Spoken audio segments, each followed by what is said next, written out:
స్వర్ణోత్సవాలు ఘనంగా జరిగాయి. గాంధీ జ్ఞాన్ ప్రతిష్టాన ఏర్పాటు చేసి 50 ఏళ్లే పూర్తి చేసుకోవడంతో గాంధీ ఆలోచన విధానాన్ని ప్రజల్లోకి తీసుకువెళ్లేందుకు విజ్ఞాన సదస్సు ఏర్పాటు చేశారు. ఈ సదస్సులో మంత్రి సీతక్క పాల్గొన్నారు. ఈ సందర్భంగా 1500 గాంధీ విగ్రహాలు ఏర్పాటు చేసి వారి సిద్ధాంతాలను ప్రజల్లోకి తీసుకువెళ్లడం అభినందనీయమన్నారు. మహాత్మా గాంధీ, బిఆర్ అంబేద్కర్ ఆలోచన విధానంతోనే జై బాపు, జై భీమ్, జై సంవిధాన్ కార్యక్రమంతో గ్రామస్థాయిలో గాంధీయ భావజాలం ప్రచారం చేస్తున్నామని మంత్రి సీతక్క పేర్కొన్నారు.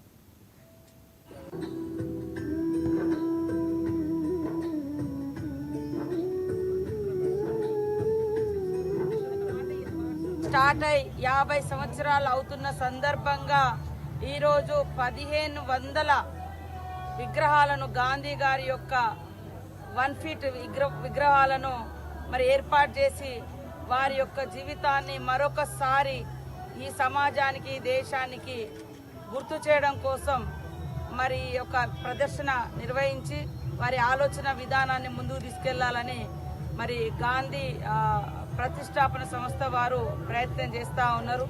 ఈనాటైనా, ఆనాడైనా, ఈనాడైనా, రేపైనా గాంధీ సిద్ధాంతం, గాంధీ గారి ఆలోచన విధానమే దేశానికి, రాష్ట్రానికి, సమాజానికి చాలా మేలు చేసేటువంటిది, శాంతి ఇచ్చేటువంటిది. శాంతియుత పోరాటాల ద్వారా దేన్నైనా సాధించగలుగుతాం. ఎంత కర్కోటకులనైనా, ఎంత నిరంకుశకులనైనా మరి పారదోలగలుగుతాం, అంతం చేయగలుగుతాం అనేది గాంధీ గారి యొక్క సిద్ధాంతం.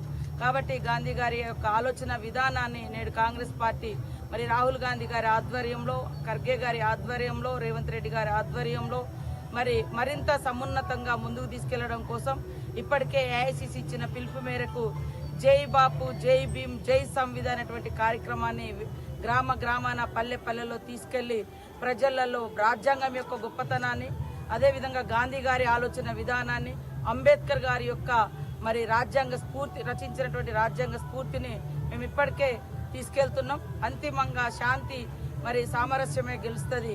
కాబట్టి గాంధీ యొక్క ఐడియాలజీ స్టార్ట్ అయి 50 సంవత్సరాలు అవుతున్న సందర్భంగా ఈరోజు 1500 విగ్రహాలను గాంధీ గారి యొక్క 1 ఫీట్ విగ్రహాలను మరి ఏర్పాటు చేసి వారి యొక్క జీవితాన్ని మరొకసారి ఈ సమాజానికి, దేశానికి గుర్తు చేయడం కోసం మరి ఒక ప్రదర్శన నిర్వహించి వారి ఆలోచన విధానాన్ని ముందుకు తీసుకెళ్లాలని మరి గాంధీ ప్రతిష్ట